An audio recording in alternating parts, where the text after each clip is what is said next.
Orjila koftani suni babiftu baaneto Yerusalemi nufani Mandara Bethlehem kutabiya Yehudati Moti nalatet ramme saganab dadani Sonanis kamadani kadisaf komaneto Warke petanaf kumbe markabu dakanani Garabiya sanit senagada godanani godanani godanani Dalatum ke etrenya Lakime madisa Sinkabane tademna Gotas ito jalala jalala Dalatum ke etrenya Lakimiti madisa Sinkabane tademna Gotas ito jalala jalala jalala Ututin jire gofta maltu waragare Makakis maltu daha Nuwara maimbamne diga ke pilisomne tu Ijole kakuara jedamne mugafamne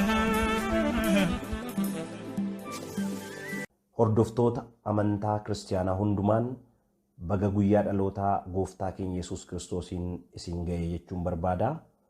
An hojjetaa wangeelaa Abrahaam Dhugaasaan jedhama. Waa'ee dhalachuu gooftaa keenya Yesuus Kiristoosiin ilaalchisee macaafa qulqulluu keessaa macaafa Isaayyaas raajichaa boqonnaa 9 lakkoofsa 6 kaasee nan dubbisa akkas jedha. Mucaan nuuf dhalateera, ilmis nuuf kennameera, humni mootummaa isaa gatiittii isaarra jira, maqaan isaa Gorsaa, Dinqii, Waaqa Jabaa, Abbaa Araaraa, Hangafa Nagaa ni jedhama. Egaa guyyaa dhaloota gooftaa keenya Yesuus Kiristoosiin ilaalchisee addunyaan akkamittiin ilaalti jennee yoo ilaalle akkuma addunyaatti akkaataama addunyaan kun bara itti lakkooftulle yoo ilaalle dhaloota Kiristoosiin duraa fi dhaloota Kiristoosiin booda jechuudhaan lamatti kan qoodamedha. Kanaaf seenaa addunyaa kanaa lamatti kan qoodedha dhalachuun gooftaa keenya Yesuus Kiristoos. Kana duwwaa miti guyyaa inni dhalate taateewwan gurguddaan addunyaa kanarratti akka inni ta'e macaafni qulqulluu sirriitti dubbata. Waa'ee eenyummaa isaas asirratti kutaa amma dubbifne irratti yoo ilaalle Gorsaa, Dinqii, Waaqa Jabaa, Abbaa Araaraa, Hangafa Nagaa jedheetu isa ibsa. Wantoonni kun hundumtuu gooftaa Yesuus Kiristoosiin kan ilaallatanidha. Gabaabumatti gooftaan Yesuus Kiristoos Maariyaam durbarraa foon uffatee kan inni gara biyya lafaa dhufee fi kaayyoo guddaa qabateetu. Kaayyoon gooftaan Yesuus Kiristoos gara biyya lafaa itti dhufe yoo ilaalle inni jalqabaa jaalalanni dhala namaaf qabudha. Nama hundumaa gooftaan Yesuus Kiristoosiin jaallata. Jaalala isaa kana immoo hamma lubbuu isaa dabarsee kennutti fannoo irratti agarsiise. Gooftaan Yesuus jaalala dinqii dhala namaaf qaba. Kana wangeela Yohaannis boqonnaa 3 lakkoofsa 16 irratti akkas jedheera. Akkanumaan biyya lafaa jaallateera jedha. Haga lubbuu isaa dabarsee kennutti biyya lafaa akkanumaan jaallate. Gatii tokko malee jaallate. Ofiisaa garuu gatii guddaatti baase. Jaalala kanaaf gatii guddaatti baase.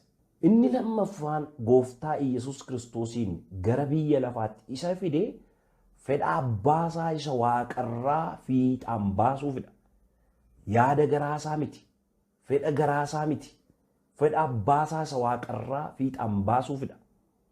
Kana yeroo mandara bakka Geeta Samaanee jedhamu deemetti dafqa dhiigaa coccobsaa waa'ee fannoo isaa yaadaa akkas jedhe, yaa abbaa yoo fedha kee ta'ee xoofoon kun narra haa darbituu jedhee kadhate.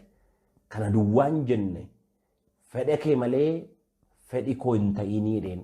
Kanan jedhe too hin taane fedhi kee duwwaan haa raawwatu jedhe. Fedhi abbaasaa akka raawwatuuf kadhate. Xoofoo akka irraa darbuuf kadhachuun waan tokko ta'ee garuu fedhi abbaasaa akka raawwatuuf kadhate. Cubbamoota fayyisuudhaaf dhufe. Ximootiyoos isa duraa boqonnaa 1:15 kaafnee gaafa laallu Iyesuus Kiristoos cubbamoota fayyisuudhaaf gara biyya lafaa akka dhufe dubbata. Cubbamoonni ofii isaaniitiin of furuu waan hin dandeenyeef, dhibee cubbuu ittiin qabaman irraa furamuu waan hin dandeenyeef, gatii cubbuu isaanii kaffaluudhaan bakka isaanii bu'ee aarsaa guddaa kaffalee bilisa isaan baase. Kanaaf dhalli namaa hundumtuu gatii Kiristoos fannoo irratti kaffaleen gatii cubbuu ittiin gaafatamuuf ture, du'a cubbuu ittiin du'uuf ture jalaa bilisa ba'e. Kun kaayyoo gooftaa Iyesuus Kiristoosiin gara biyya lafaa fide keessaa isa sadaffaadha. Inni afuraffaan addunyaa dukkanaan liqimfamtee jirtuuf ifa ta'ee dhufe gooftaan Iyesuus. Dukkanni waan sodaachisaadha, waan dhala namaa rifachiisu, naasisudha. Dukkana addunyaa kana naasise, dukkana addunyaa kana rifachiisee jalaa dhala namaa baasuudhaaf ofiisaa ifa bara baraa ta'ee dhufe. Kana wangeela Yohaannis boqonnaa 12:46 irratti ofiisaa ifa addunyaa ta'e akka dhufe macaafni qulqulluu hin dubbata. Inni shanaffaan gooftaa Iyesuus Kiristoosiin gara biyya lafaatti isa fide maalidhaa jennee gaafa laallu akka inni foon uffatee Maariyaam durbarraa dhalatu maaltu isa taasise gaafa jennu addunyaan sobaan guutamtee addunyaa dhugaarraa galagaltee dhugaa ittimuudhaaf gara dhugaatti ishee qajeelchuudhaaf gooftaan Iyesuus Kiristoos gara biyya lafaa akka dhufe wangeela Yohaannis boqonnaa 18:37 irratti dubbata. Kanaaf addunyaan kun dhugaarraa gorteetti. Addunyaan kun sobaan guutamteetti. Kanaafis inni dhugaa waan dubbachaa tureef nama hundumaatti warra barsiisa isaa dhaggeeffatan hundumaatti dhugaa itti himaa ture waan ta'eef addunyaan kun immoo sobaan waan guutamteef dhugaa irraa soba waan jaallataniif gooftaa Iyesuus irraa barbaan isa shiftaa barbaan isa yakka garagaraa raawwate yeroo isaan filatan argina. Kanaaf gooftaan Iyesuus Kiristoos dhugaa dubbata ture, dhugaadhaaf jiraate, dhugaadhaaf hojjete, dhugaadhaaf lubbuu isaa dabarsee kenne. Inni jaaffaan gooftaa Iyesuus Kiristoosiin gara biyya lafaa fide maalidhaa jennee gaafa laallu hojii seexanaa diiguudhaaf. Hojii seexanaa diiguudhaaf ilmi Waaqayyoo akka mul'ate sagalee Waaqayyoo hin dubbata. Seexanni dhala namaa irratti mo'ee ture, sammuu namaa irratti, jireenya namaa irratti mo'ee ture. Hojii Iyesuus Kiristoos fannoo irratti hojjeteen foon uffatee dhufee gatii inni baaseenii hojiin seexanaa takkaaf barabaraan dhala namaa irraa cabeera. Warra isatti amananiif humni seexanaa akka irratti hin hojjenneef, aangoon seexanaa akka isaan irratti hin mooneef aboo isaaniif kenne. Inni torbaffaan gooftaa Iyesuus Kiristoosiin kan gara biyya lafaa isa fidee dhala namaa hundumaaf jireenya barabaraa laachuudhaaf. Jireenyi barabaraa kuni gammachuu karaa Kiristoos argamudha. Gammachuu karaa Kiristoos dhala namaa hundumaaf kennamedha. Kanaaf guyyaa inni dhalatee Luqaas boqonnaa 2:10 irratti gammachuu akka ta'e misraachoo guddaan addunyaa kanaaf akka kenname iddoo sana irratti bal'inaan dubbatameera. Kanaaf hojii gooftaan keenya Yesuus Kiristoos addunyaa kana irratti hojjete hojii baay'ee ajaa'ibsiisaaf hojii dinqisiisaa akka ta'e dhala namaaf gammachuu guddaa misraachoo guddaa akka ta'e macaafni qulqulluu nu barsiisa. Kanaaf seenaa addunyaa kana keessatti hojii guddaa akka inni hojjete, barsiisaa cimaa akka inni ture, taateewwan gurguddaa gaafa inni dhalate addunyaa kana irratti akka ta'e, lakkoofsi baraa addunyaan ittiin lakkooftu illee dhaloota Kiristoosiin duraaf dhaloota Kiristoosiin booda jechuudhaan seenaa addunyaa lamatti akka qoode waa baay'ee ilaalleerra. Wanti nuun amma kaafne kun hundumtuu dhalachuu gooftaa Iyesuus Kiristoos ilaalchisee wantoota ka'uu qabanidha waan ta'eef hunduma keessan baga guyyaa dhaloota gooftaa keenya Iyesuus Kiristoosiin nagaan isin ga'e jechuun barbaada.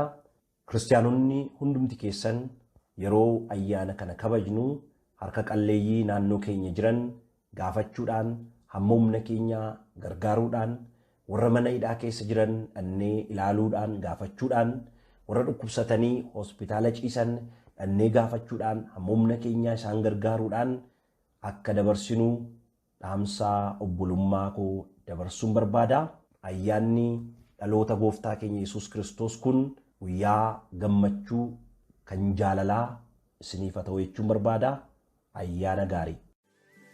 Nu warra maayin baafne dhiiga kee bilisomneetu ijoollee kakuu haraa jedhamnee moggaafamne jedhamnee moggaafamne. Dhalattuun kee jireenyaa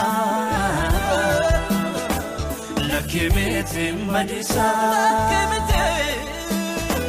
siin qabaannee todeemnaa gooftaa siitoo jaalalaa jaalalaa. Dhalattuun kee jireenyaa lakkee miti madisaa siin qabaannee todeemnaa gooftaa siitoo jaalalaa jaalalaa jaalalaa.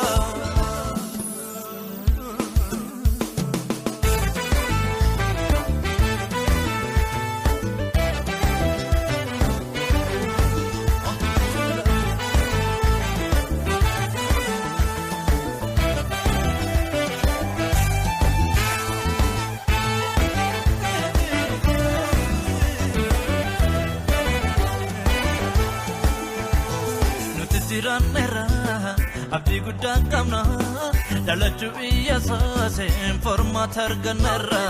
Nuti jiraanneerra abdii guddaa qabna dhalachuu Iyesuusiin fayyina arganneerra.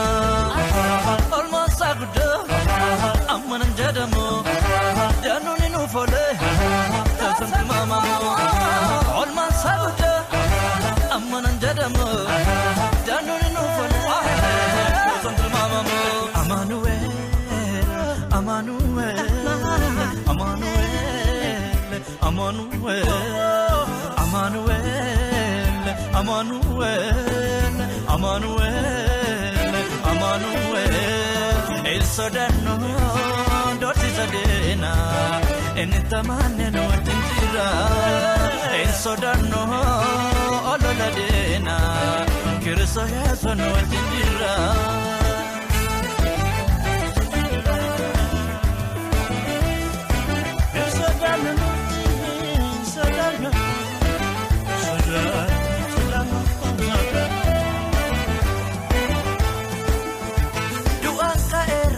Jamanis faye lamtin kullahe gobondirire duanka eram jamanis faye lamtin kullahe gobondirire uno cerca sati gofta uno cerca sati mote uno cerca sati gofta uno cerca sati mote Kono jarka sate, alma sagudo, amanan jadamu, januni nufole, tasam mama. Alma sagudo, amanan jadamu, januni nufole, tasam mama. Emmanuel, Emmanuel, Emmanuel, Emmanuel, Emmanuel, Emmanuel.